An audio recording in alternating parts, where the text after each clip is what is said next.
if you believe in this constitutional republic, equal justice under the law, application of our laws, you ought to be very concerned tonight and outraged. General Flynn's entire life has been put in limbo for an entire year for this. I've read the entire report. They even used the Logan Act, and it actually rarely ever used or invoked. But Hillary and the Espionage Act, he's lost his house because he couldn't afford the attorneys. He had to sell his house. His life's work, 33 years of serving his country, washed down the drain for this? Reputation destroyed for this? Nobody in the FBI thought this man lied.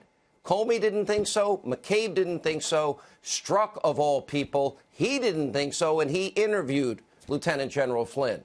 33 years of service, 5 years in combat in Iraq and Afghanistan. And this is the treatment, this is the thanks this country gives him. This is how we treat people. What kind of justice system is this? His house nearly faced bankruptcy, literally, and his world crashes before him and his entire family. And I would bet any amount of money that the only reason he signed this deal was, well, it's the same old system. Well, we might have to go after your son, worked with you, and, then we're going to invoke the Logan Act, which nobody invokes, to go after him. So he could have made, instead of serving his country in the private sector, a lot more money. But now he has to sell his house, literally fall on the sword for his family. And don't forget, we know that they got through a lot of this information through what? We knew he was a victim of illegal surveillance, illegal unmasking, illegal leaking of raw intelligence. What about the people involved in those crimes? His rights were violated at every level. Now, this is a disgrace, and this is what we've been telling you, is a glaring example of a two-tier justice system in America. In Mueller's sentencing memo, it says, quote, senior government leaders should be held to the highest standards. Can we start with Hillary Clinton and James Comey? Because we have a long list of Democrats and Trump haters who have lied under oath before Congress and have faced no consequences. For example, longtime Clinton aide Cheryl Mills, Uma Abedin lied when they told the FBI investigators they had no knowledge of Hillary's private email, except they used it. Either DOJ official Bruce Orr, Fusion GPS founder Glenn Simpson. They, of course, one of them was lying due to their contradictory testimony. Nobody was held hostage like this for a year. Dirty dossier author Christopher Steele, his entire dossier has been debunked. He lied to the FBI, was fired for lying to the FBI, but he was still working with the Justice Department and Bruce Orr to get to Special Counsel Mueller. James Clapper lied under oath about the National Surveillance Program. So too did John Brennan, also likely lying under oath about leaking. And don't forget, James Comey himself lied under oath when he said the report about the Clinton investigation had not been written before she was interviewed. Lie. That was being written in May of 2016. They interviewed her in July of 2016. Comey's second in command at the FBI, Andrew McCabe, fired because of his pathetic pattern of lying. Is he going to end up with something like this in his life? Where are the federal cases against any of these people? And that's the short list. A charge is going to be brought to all of those people. When are the screws going to be turned so they sing or compose? Don't hold your breath. And according to Michael Goodwin, President Trump, he is now preparing, and he should be preparing, for an all-out political war for good reason.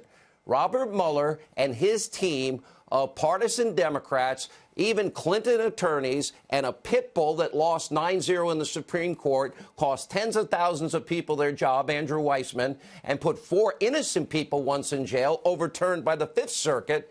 They have set out to disrupt, discredit, and destroy the presidency of Donald J. Trump. No matter how many lives are ruined in the process, you can't get them on the crime. Let's get them on a process crime. Let's set a perjury trap. Now, we have a lot more all throughout the hour. We'll check in with Congressman Mark Meadows and Congressman Jim Jordan and Matt Gaetz. Also, let this monologue be a warning to anyone thinking about traveling through Mexico tonight in order to cross the southern border illegally. A Hannity investigation. It is not easy, it is not safe, and you are literally risking your life. If we had a wall up and people knew they could never get in, lives would be saved. Look at this from the AP. In the past 4 years, approximately 4,000 migrants have gone missing 4,000 during their trek through Mexico. And the AP is also reporting that the true number is likely, quote, their words, much higher. And, quote, bodies may be lost in the desert and families may not report missing loved ones who were migrating illegally. And cartels have a long, scary history of kidnapping, enslaving, murdering undocumented migrants traveling to the U.S. 2010, a mass grave containing 72 dead migrants was discovered. They were all murdered by a dangerous gang cartel called the Zetas cartel. And just this year, 100 migrants from the caravan, including children, have been kidnapped.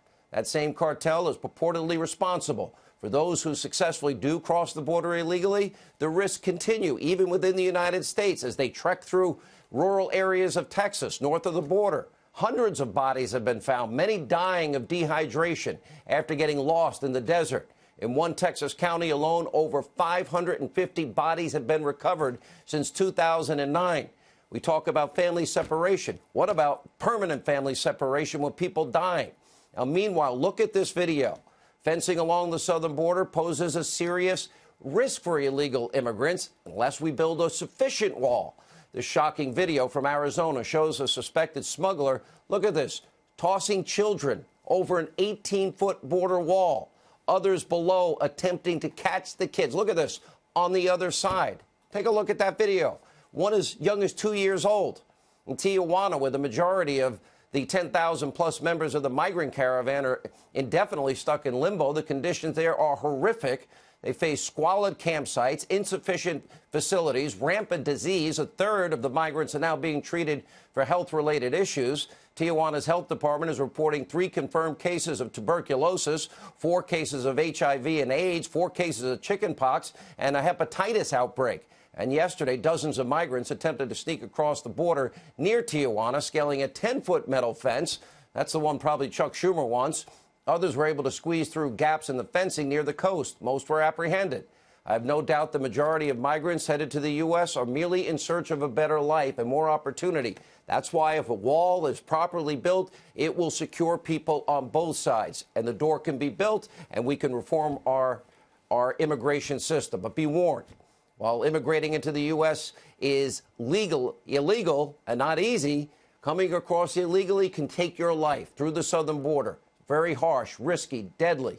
And, of course, we often reported the serious consequences illegal immigration poses to those already living in the U.S. We have a briefing I witnessed from Texas Governor Rick Perry. 642,000 crimes committed at the hands of illegal immigrants in a 7-year period in Texas alone. And keep in mind, every single illegal immigrant who crosses our border costs you, the taxpayers, around $70 grand. And last year's total tax bill was a whopping $135 billion.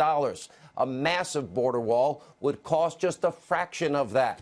And not only would Americans literally will we be given important opportunities here to control our borders, but it would be a deterrent for people that would take that treacherous journey through Mexico. Simple solution to a complex, costly, dangerous problem. It's time for the border wall to be fully funded, and right now. We're going to have more on that later in the show.